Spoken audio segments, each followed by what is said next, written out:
drinking wouldn't have allowed me to explore this other area of me, and kind of was keeping me at this level. Like drinking, when you're drinking a lot, never elevates you.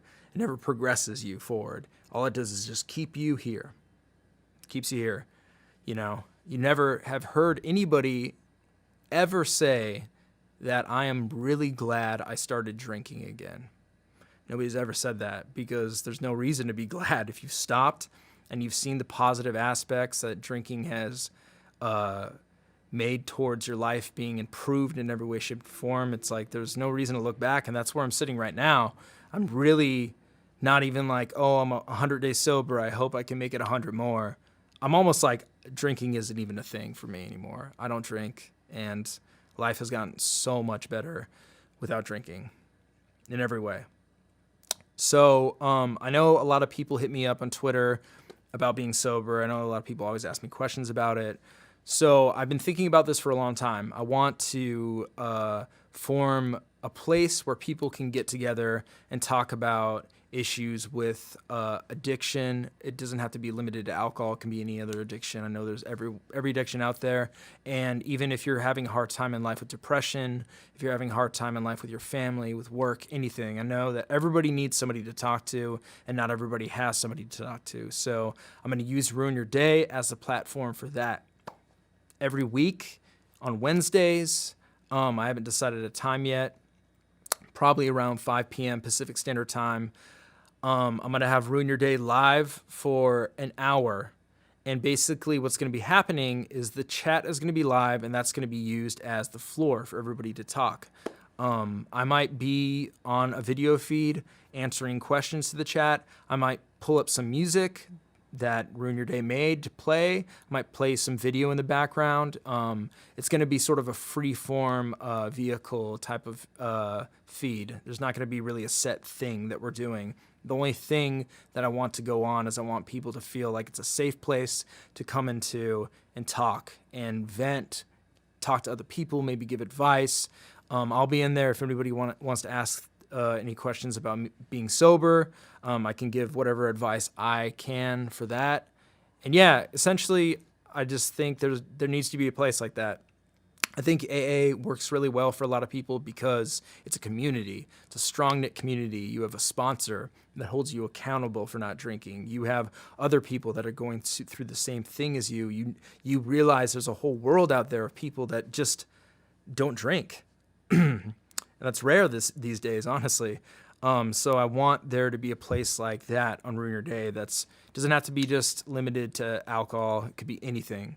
You know, like my parents went through some heart problems this year, and that really devastated me. So, you know, I needed somebody to talk to about that. My ex-girlfriend's dog that I really love got cancer. My close friend just had cancer. So it's been tough for me as well this year, and I'm really thankful that I've had Ruin Your Day to talk to you guys about battle rap and forget about the troubles in my life, but I want to give back, and I want to create a platform where we can all come together and sort of be each other's shoulder to lean on every now and then. So just wanted to make this video to talk about me getting sober, my experience with it. Honestly, to wrap this up, being sober is like probably the best thing that's happened to me in a long time. Me breaking up with my ex-girlfriend that I love to this day has been the best thing that's ever happened to me too as well. It's really like jump-started me to make big improvements in my life that I'm really proud of. And yeah, I mean, I think anybody out there that's struggling with addiction, the first question you need to ask for yourself, if you're thinking that you might have a drug problem, alcohol problem, any sort of problem, is if I'm asking myself if I have a problem, I might have a problem. Do you want to take the next step to solving it? Do you want to get clean? Do you want to get sober? And all I can say is being sober is amazing. It's great. I would never trade it for anything. It works really well for me. Other people can drink responsibly. I'm not one of those people. I can't drink responsibly at all. So yeah, guys, I just want to thank you all for helping me through my year of sobriety. You guys really made a huge difference in my life. I want to thank everybody out there that supported Ruin Your Day, all the patrons, all the people that did a watch episode, all the guests, all the people that tuned in for watch, everybody that bought merch, everybody that bought music. It means the world to me. So thank you guys.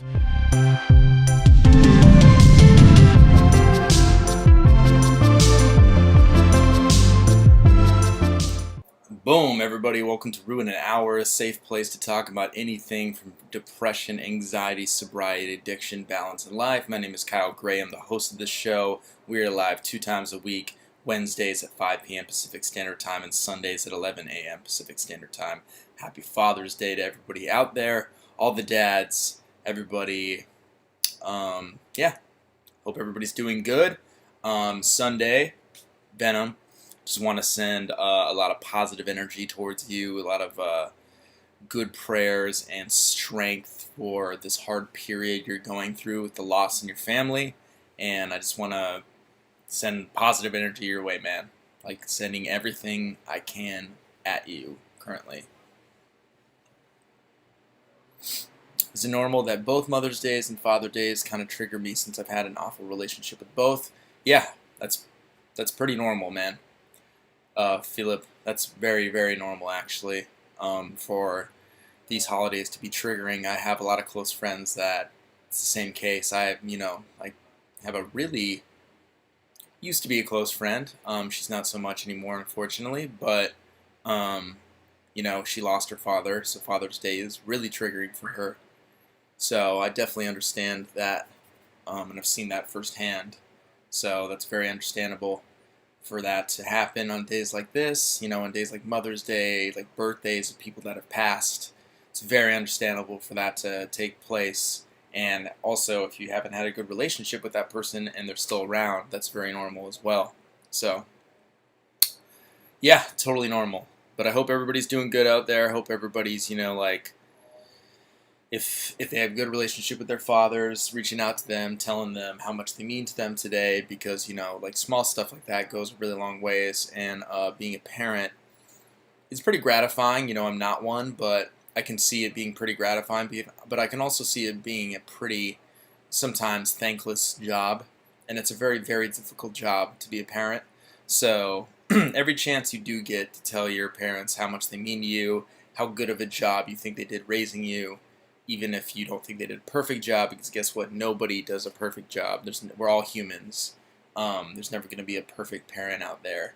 So just making sure to be vocal about that, I think, is extremely important. That's dope, Scotty. That's awesome. That shows that you're a really strong person. That you've been a father figure in all the people around you's life. That's amazing. Fatherhood is both great and absolutely exhausting at the same time. Yeah, I can see that. I can definitely understand that for sure. I mean, it just seems like a very, very hard job in general in all aspects. Every single aspect of it seems really difficult. I didn't want to be a father for most of my life until probably about 7 years ago. Met somebody that really opened my eyes to raising a family, and it's very appealing to me now. But, it's all about doing it with the right person, and I'm in no rush. And if it doesn't happen, it doesn't happen. My life isn't it isn't going to be determined by me having kids, me being married, me even falling in love. It's not going to be, that's not like what the outcome of my life is not based on those actions. And if none of those happen in my life, that's the way my life is going to go. So it was written. So, yeah, but I hope everybody's, just keeping positive today and all that. Scotty, yeah, exactly. The whole rush thing, I was talking to a friend yesterday about it. I went to a friend's birthday party yesterday, and a bunch of people I haven't seen in a minute, so that was really good. But I was talking to a woman there, and she is from the South, so there's a lot of pressure in her family to get married and have children. When are you going to give me a grandkid? And there's so much pressure on people, especially women, to get married and have children as quick as they can, because the biological clock is ticking, which is true to a degree, but the societal pressure that is put on women to me, at least from like my perspective, maybe I'm incorrect because I'm a man. That's very possible, but I feel like it's really heavy and unfair. So I think working on yourself first and going through the necessary journeys in your life, and then using marriage as a cap on your life rather than marriage being a cornerstone of your life, to me, seems like just a more healthy way for everybody to live as individuals and grow as much as individuals first. But that's just my perspective on it, and it could change. And it's not the right perspective. It's not the only perspective to have. It's just my personal perspective for me. So it could be different for everybody. What's up, Amy? How you doing? How's life? How's everybody doing today? Anything you guys want to talk about today in particular? I have been procrastinating doing laundry for the longest fucking time. I know this isn't like really like a mental health discussion or very inspiring, but it definitely is something to know when you've been procrastinating something as basic as laundry. Literally, I have dirty clothes overflowing from my hamper, and it's kind of because me and the landlord hate each other right now. And I think a lot of my neighbors don't like me either, so it's like going to be awkward for me to go down and do laundry and possibly see them. I know I'm being sort of unreasonable with that, and I shouldn't care, but it is awkward, so that's why I've kind of been avoiding doing laundry. So avoidance, it's the theme of the day. Fatherhood is the most rewarding, exhausting, fulfilling, infuriating, amazing thing ever. Ain't that the truth? Caleb, happy Father's Day. Hell yeah. So, yeah, I mean, to the people that are lucky out there to have dads, I mean, you guys should be blessed. I mean, I was lucky to be raised in a household where both of my parents stayed together. So, yeah, word, Amanda. I need to go down there and just do it. You're right. But then if I start doing it now, then I won't be able to work out immediately. I have to wait for 2 hours. That's the problem. That's the problem right there. But yeah, I was lucky enough to be raised in a household where both my parents stayed together, and I knew my father through my whole life, so I'm very blessed, very happy. So, hell yeah, Mike, of course. Everybody in the chat that has a kid, I hope you guys have a happy Father's Day is what I'm saying. Caleb, my father has prostate cancer, but he just recently finished radiation treatments. He is lucky enough to be able to move around still at age 70, blessed. Well, congrats on that, and that's amazing that he is getting treatments for his cancer. Caleb, I'm sorry to hear about that regardless, but I'm glad that you're in good spirits about it. One of my friends actually got colon cancer, and he's my age, which was very alarming. Luckily, he's okay now, but very scary, very gnarly. And I think if you're like at my age and something like that happens, it's definitely like a wake-up call for your like lifestyle to change, They should respect the fact that you're just doing work. I get it. They might not like the noise from the battles, but you're being productive and following safety guidelines. Well, Scotty, actually, I was not. I was not following safety guidelines. There was more than 10 people on my roof, because what the problem is with battle rap guys is that people know where I live, so people come over and then they bring 4 people with them, and then 4 more people show up, and then 4 more people show up. Pretty soon there's a crowd on my roof. So there was I think 30 people up there, which is technically not part of safety guidelines, but regardless, it is what it is. I definitely was violating some safety guidelines, but it's the middle of the day on a weekend. Give me a fucking break. I had to fucking listen to my neighbors drunkenly argue about how there's no good men in Santa Monica until fucking 2 a.m. last night. Which is more disruptive? Let's be real. Let's be fucking real. How was Father's Day made? I'm interested, Mike.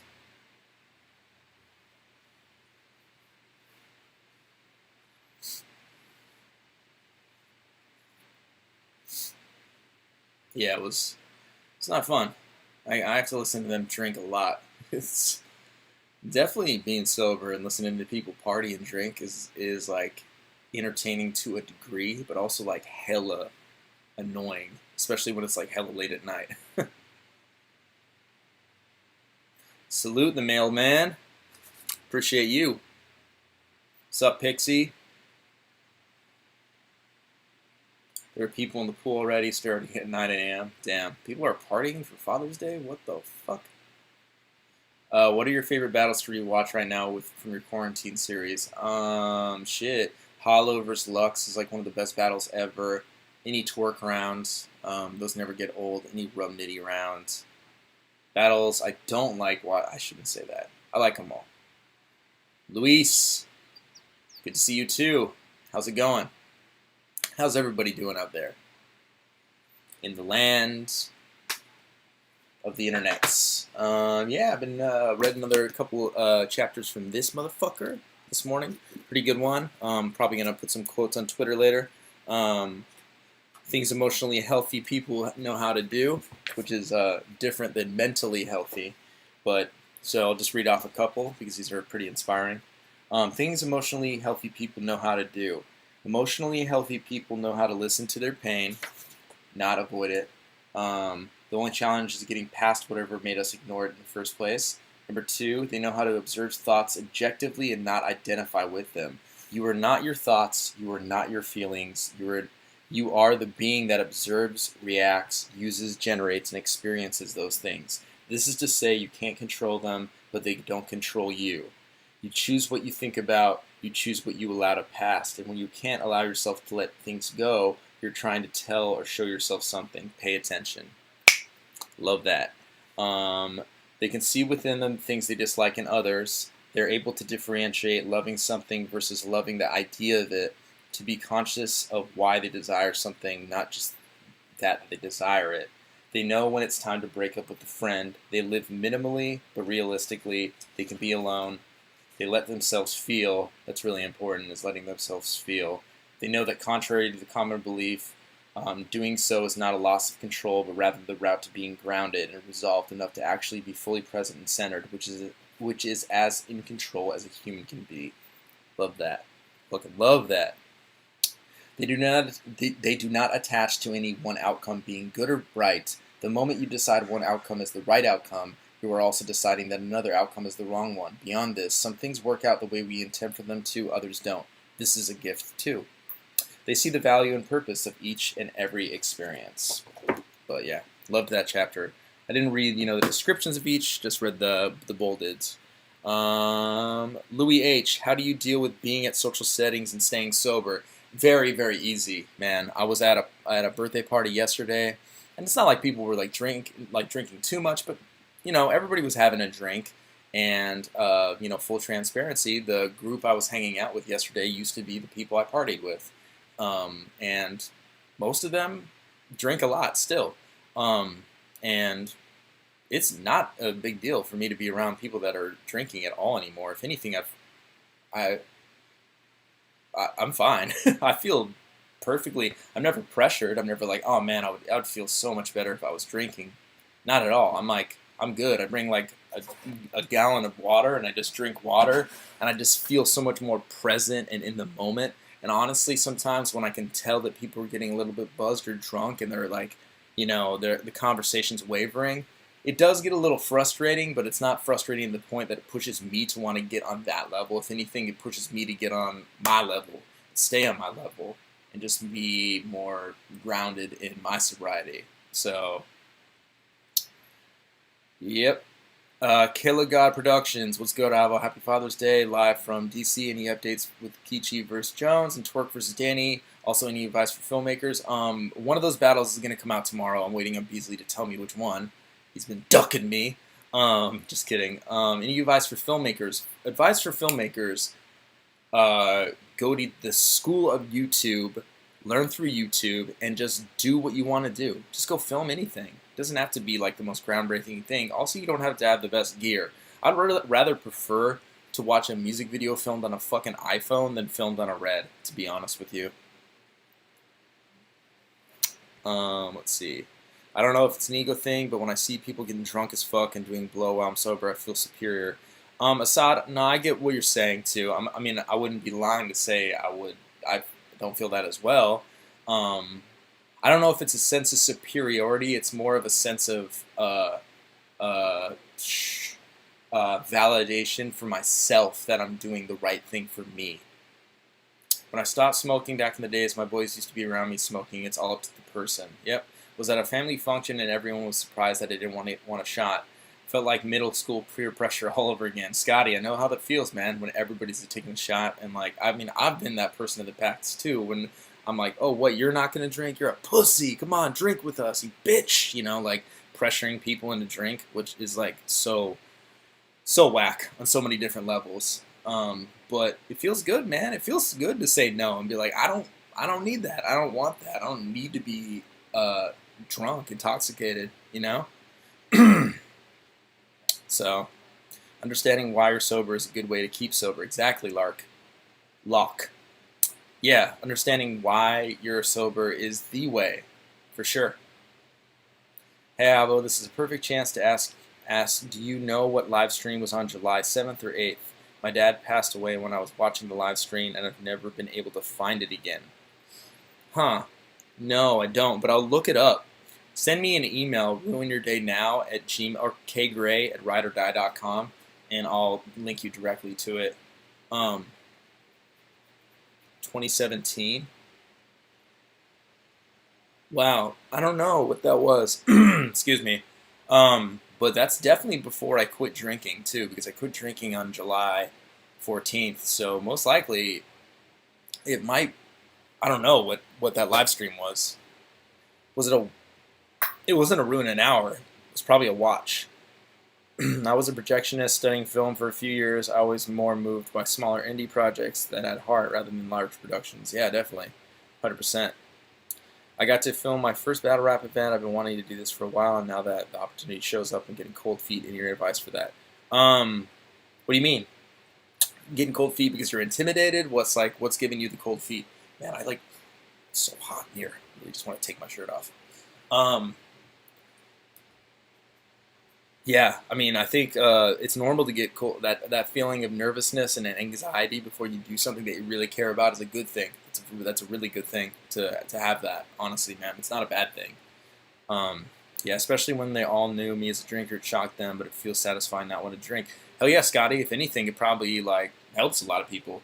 You know, I know that me stopping drinking and me not drinking has definitely put a lot of things in perspective for a lot of my friends and family.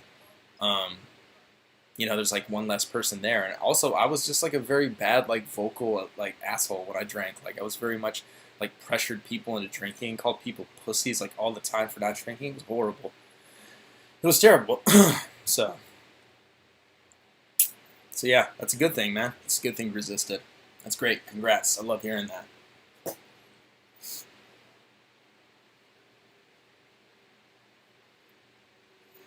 But yeah, what else? Gonna read some more? Is that what you guys want me to do? Let's fucking read. I was reading a chapter on excuse me, my word. How to measure a good life. And how how doing the things that we don't always really know, when you ask somebody at the end of the day, how was your day? And you go, oh good, just the regular bullshit. It's a good life sometimes can be measured by the regular activities in your life. Waking up, making your bed, brushing your teeth, making yourself a good breakfast, going to work, driving to work and listening to your favorite podcast on the way to work, or listening to your favorite music, getting to work, going through your work, being lucky enough to have a job where you earn money, being blessed enough to have a job opportunity where you had money and put food on your plate, feed yourself, put a roof over your head, clothe yourself. Doing those small tasks sometimes is a good measurement for a good life. It's everybody. There was a really good quote. I want to read it because I thought this was really cool about. Okay, here. The measure of life well lived is a cultural, social concept, and it's changed over time. The governing belief of what will make for a worthwhile existence right now for us is individual accomplishment. At other times in history, it was religious obedience or procreation, and so on. I like that. I like that how she notes that right now everybody's like, oh, this person lived such a good life. He was so accomplished. He invented Steve Jobs invented the iPod, the iPhone. Oh my God. This other person, Bill Gates, is a millionaire. Look at his accomplishments. He's living a good life. This person owns a private island. He owns a yacht. This person's married. You know, it's all about like fucking individual accomplishment rather than like anything else, rather than just helping the other person. being a good, being like, you never be like, I had a good life. I was a good person. And when I wasn't, the next day I tried to right my wrongs. And I tried to just be a good person every day. Some days I wasn't. Some days I broke character. And that's human of me. So how do I move on, cope with the fact that I'm objectively a failure at life? Hey, Philip, we're talking about the same thing, man. So I think you're not a failure at life. First of all, there's no way you're a failure at life because right now you're on here talking to me and you're living. So inherently, you were successful at being alive. And that is not a failure. Just because you're not like wildly accomplished, rich, have a family, that doesn't mean shit. That doesn't mean fucking anything.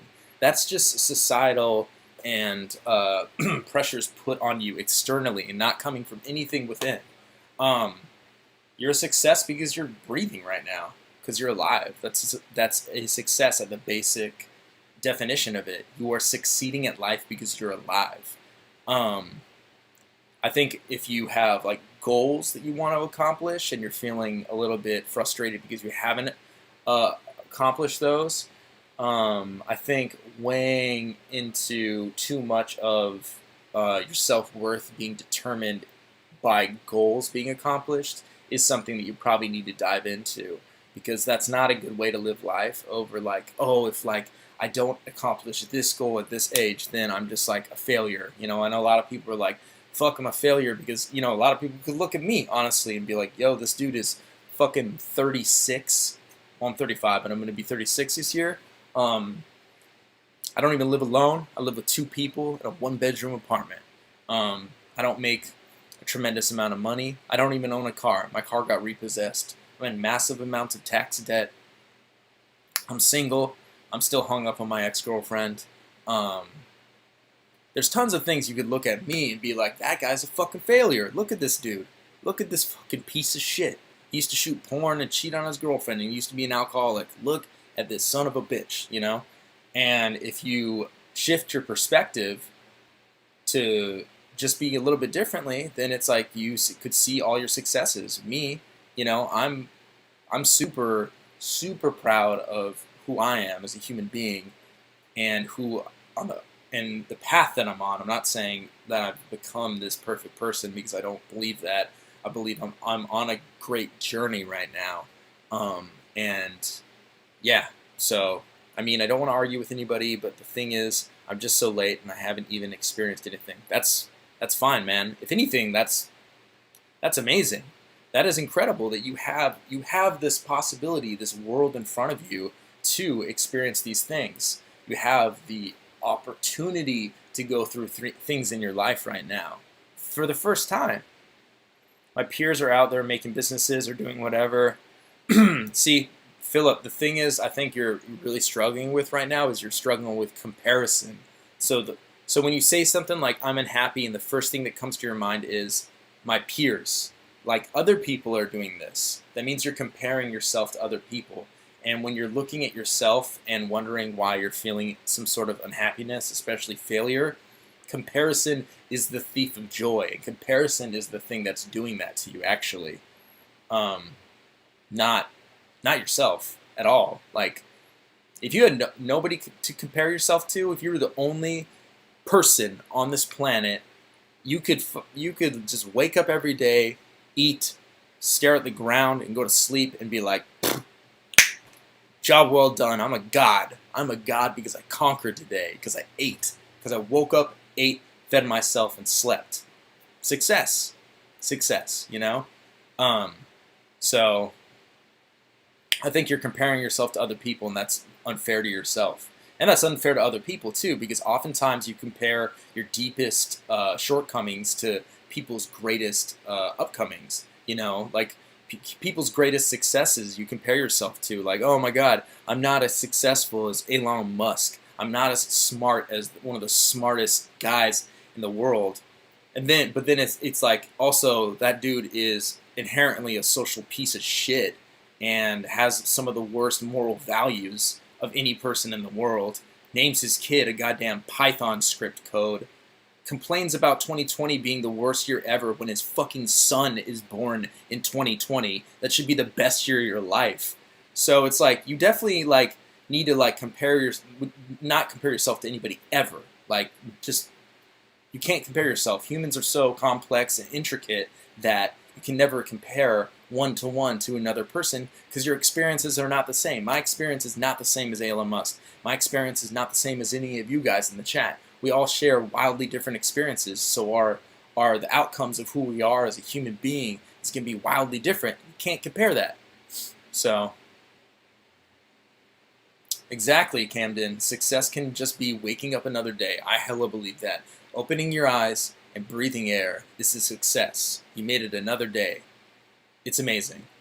Make your bed. It's amazing. Oh man, I made my bed. You can even exercise creativity with it, man. You could like fold it a certain way and fucking like be like, that's exercising creativity in a different aspect of your life. Chopped. Congrats on that, man. You're blessed. Happy Father's Day, bro. What do I think of using psychedelics for self-help, personal change?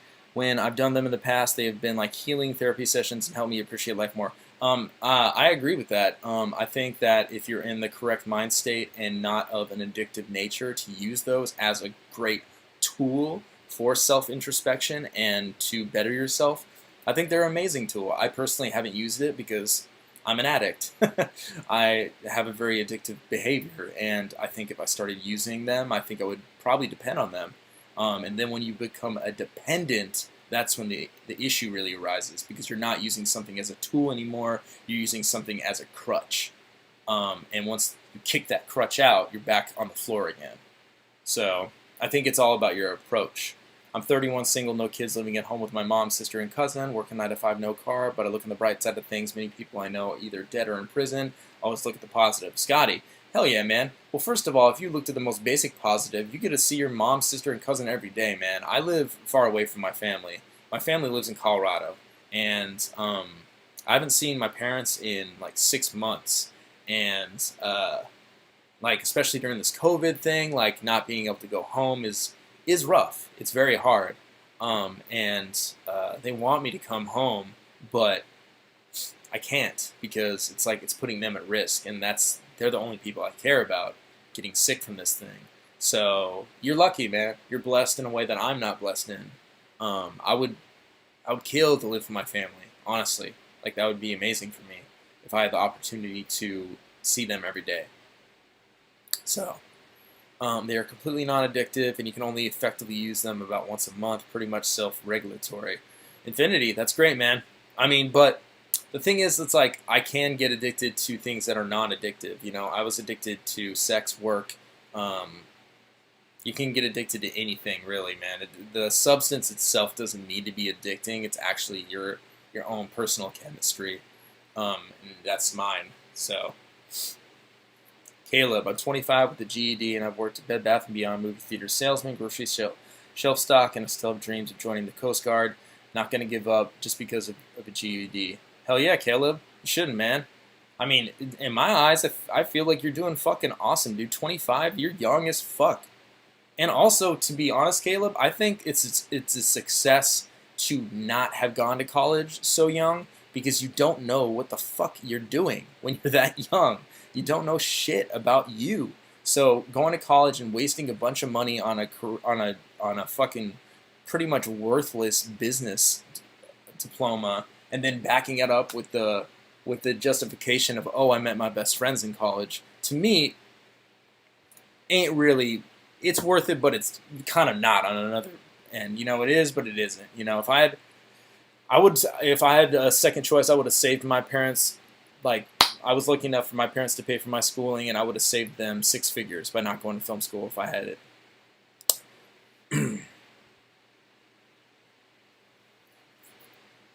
Oh yeah, Scotty. Well, that is a blessing to be around them.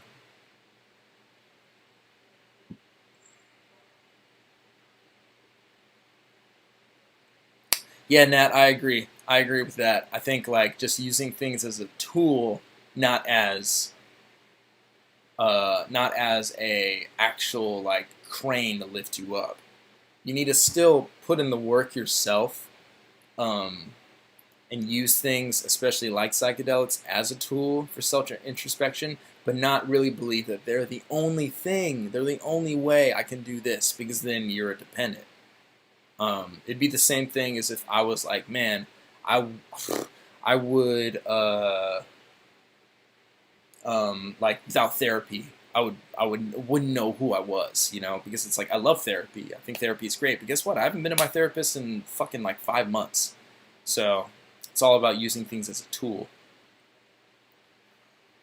Film school was not worth it, the mailman. You don't need a film degree to do anything in life, and I honestly learned more from interning and working in the field than actually going through film school, and even YouTube too. Amy, to me, it's the looking forward in the wrong way that gets me. Instead of thinking, oh my God, I'm 37 and moving in with my mom, more likely to think, oh, I'll be 30 and probably not where I want to be, which is silly. Nobody knows where I'll be doing when I'm 40, myself included. Yeah, definitely, Amy. Yeah, I think that's like something where it's like you're projecting into the future too much. Like, oh my God, like I could think the same thing. It's like I'm not gonna lie, I think that all the time. Like when I last night I was laying in bed and I was like, wow, I'm gonna be 36 this year, and that's almost 40, and I like, and like I'm still like, I don't know. I guess like, ugh, I don't know. I guess yeah. Like who knows what you'll be doing, but at the same time, it's like I keep trying to tell myself this when I have those moments of like, fuck, I'm almost 40, and I was in a serious relationship with this woman I loved so much, and I lived with her mom that I loved so much, and her dogs, and a house, and I miss my family, quote unquote, so much. But then I just try to tell myself I'm where I need to be, and the where I am right now is a result of all the actions in my life, so I need to take accountability with that. And also at the same time, I'm where the universe is putting me, and me and the universe are working together, whatever this is. So I know that wherever I will be at the age of 40 will be where I need to be. Amy, if that's with your mom, there's no shame in that. There's no shame in being where you need to be at all. Um, Again, I think a little bit of that is comparison. Like, oh my God, I'll be 40 and be, you know, with my mom. But it's like I said, you should be lucky. You're lucky to be able to be around your family for that long. It's like each day that passes that you're with your family is a blessing, because they're not going to be here forever. They'll be gone someday, and I guarantee I'll look back and feel a little bit sad that I wasn't spent around them more. Like, why did I live in LA? I could have just moved back to Denver.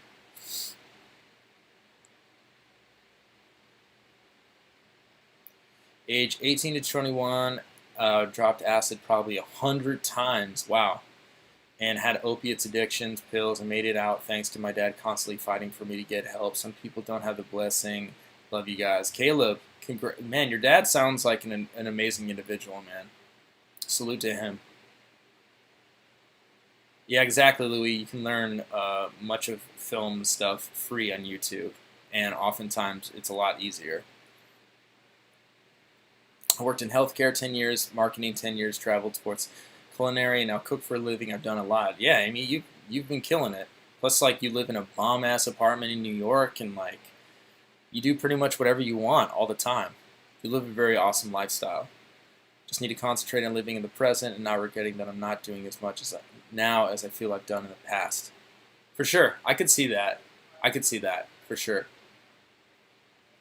Yeah, that is interesting. For sure. Like, knowing that, like, oh, in the past I was doing so much more. I was so much farther. I suffer from that too. For sure. Definitely. And that's good advice too, is to stay in the present.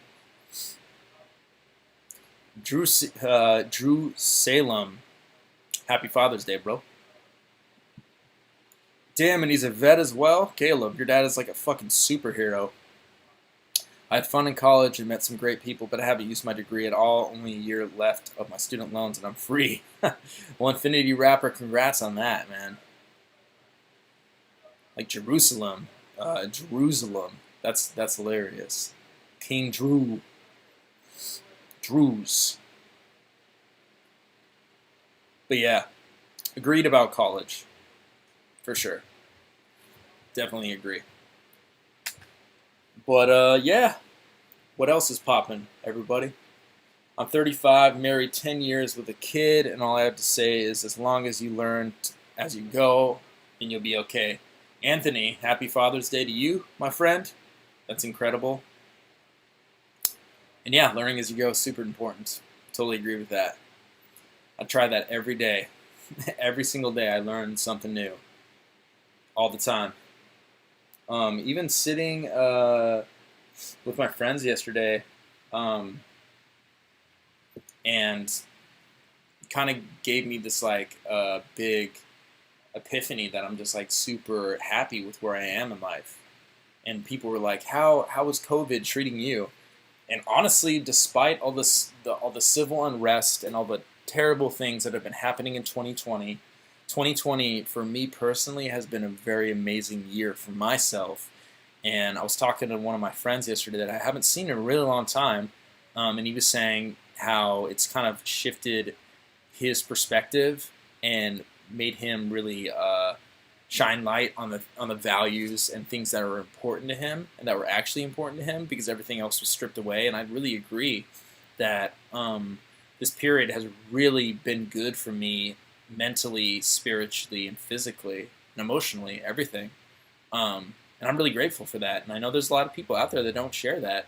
A lot of people during this quarantine are, for lack of a better word, very basic. Like they're going through basic struggles of boredom. And they're just like, I'm bored because I'm not working. What? You're bored because you're not working? So when you're not working, life is boring to you? What does that mean? What does that mean for you? That means that you always need to find something to keep yourself busy? You can't just enjoy living? Like, to me, that's wild, because to me, I'm like, shit. Like, every day is like awesome, you know? I don't need to be like, oh shit, I need to find a hobby to keep myself busy so I'm not bored, you know? It's like, I'm never bored. If anything, I guess what people attribute to being boring in life, I attribute to being relaxing. Like, oh man, like, I'm bored right now. I'm like, oh yeah, I don't have anything to do. I can fucking listen to music and put on headphones and just vibe to a song. And that's great. And that's awesome. I love that. It's so relaxing. I can pick up a book, read a book. I can watch some dumbass YouTube video about fucking the Fermi paradox or something like that. You know, it's like, there's so many things you can do. Like, you don't need to pick up a goddamn hobby. So, but yeah, I don't know. It's pretty wild. It's pretty wild when people were saying that yesterday. I was like, wow, this is crazy how, like, you guys literally think life is so boring. And it's not. Life is not boring at all. Life is amazing, you know? I had an accident a while back, and it meant I couldn't drink for a while. This happened late 2017, and I haven't had a drink since, and I feel a lot better about it. Charles, congrats. Congrats on that, man. That's big. It's big as fuck. Locke, do you meditate to help cope with being sober? Nah, I don't. I don't actually meditate at all. I should. I should start. I've been saying that for 2 fucking years. But I really should start meditating. No, I don't. I mean, I exercise is, I guess, in some way, shape, or form, a form of meditation. Just my whole lifestyle is really attributed towards sobriety. I don't really ever need anything to numb me away from my experience. Insight timer. Yeah, I need to look that up, Amanda. You're right. You're hella right. But yeah, I need to start. What I should do is I wake up every day and I read, but I really should wake up every day and first thing I do is I should meditate. And I should meditate before I go to sleep. but then I feel like I would just fall asleep. What do you do when you love your spouse but hate her family? The mailman, I personally have had no experience with that. Um, my ex-girlfriend, I really loved her family, and to this day I still love her family. I miss her mom a lot, like a tremendous amount. So I don't have that experience, so I can't really say. So maybe somebody else in the chat could answer that for you. Hell yeah, Infinity Ripper. That's amazing that you enjoy your coworkers. That's dope. I'm joining in on a virtual thing tonight with free guided meditations. Happy to share the info if anyone is interested. My first real pass at it. Whoa, that's dope. It's a group meditation thing, Amy? That's amazing.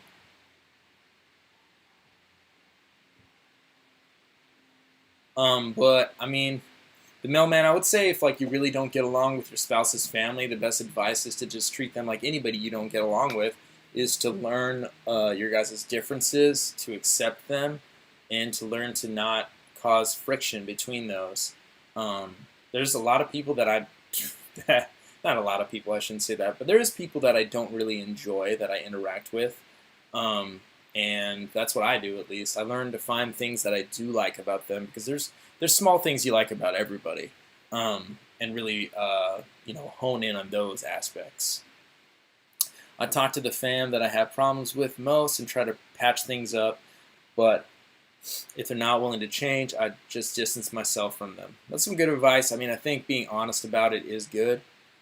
I think that would be the best protocol, is to just be like, hey, like, I have these issues with you. I love, my girlfriend. I love my boyfriend. Can we move forward with this? Can we patch these up? What issues do you have with me?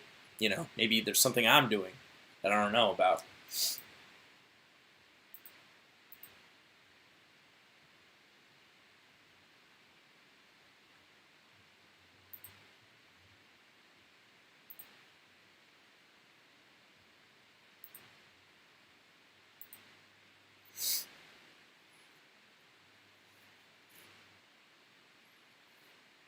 Dude, my girlfriend's family dog is suffering kidney failure, and she's an hour away at her family's house. Her father is an all lives matter, but we still have mutual respect whenever we celebrate. That's good. That's good that you can have that mutual respect. Because honestly, like, you even having a different perspective from him and having that mutual respect means that, like, maybe at some point you might be able to have that conversation that you guys disagree upon so much. Dope, Amy. Cool. I'll check this out on Twitter. He's a great father as well. That's amazing. That's really good too. That, man, you can like acknowledge that even though you guys differentiate on some on a standpoint, a very important thing, maybe even something that's like super morally splitting between you two, you can still acknowledge his strengths as a human in other regards. I think that's often difficult for me to acknowledge when I'm like, oh, somebody is like a Trump supporter. That means morally I don't really align with you, and that means that we're not going to share a friendship or agreement on things. I think that's oftentimes a shortcoming of mine, that I need to be like, oh, well, this person can have good qualities, they're just not, we don't share the same perspective or moral compass. So it's something I need to work on for sure. 100%.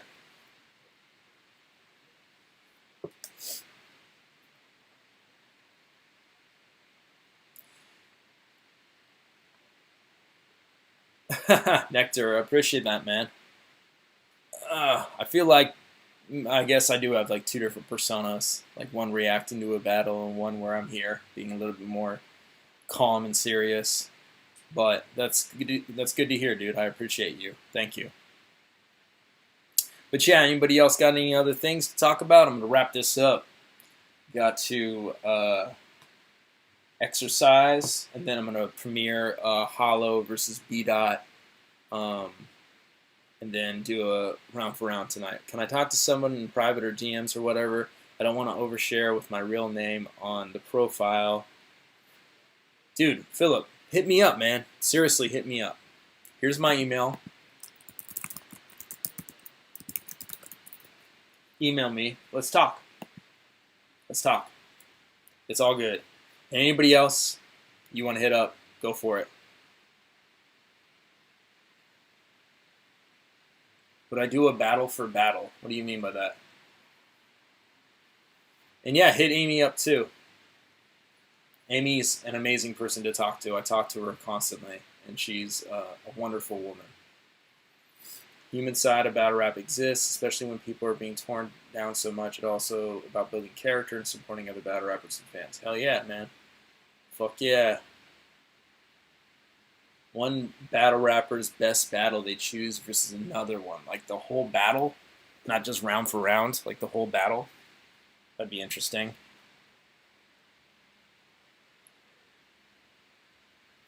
Hell yeah, that. Excuse me. Vitamin D time it is. Alright, y'all. I'm going to wrap this up. Apologies again for the setup. Just stand in my room. But yeah, salute to everybody in the chat. Philip, hit me up on email, and I'll talk to you whenever. Like, honestly, whenever. When is RX versus EK dropping? RX versus EK is going to probably drop tomorrow on Patreon, and then next week. And then I don't know what battle's going to drop tomorrow on URL. They still got to fucking tell me. I can't just post them all. Maybe I could. I should have probably just done that, just posted them all. That would have been smarter. But hey, look at me. I'm stupid. But yeah, love you guys all. Happy Father's Day. Blessings. Salute.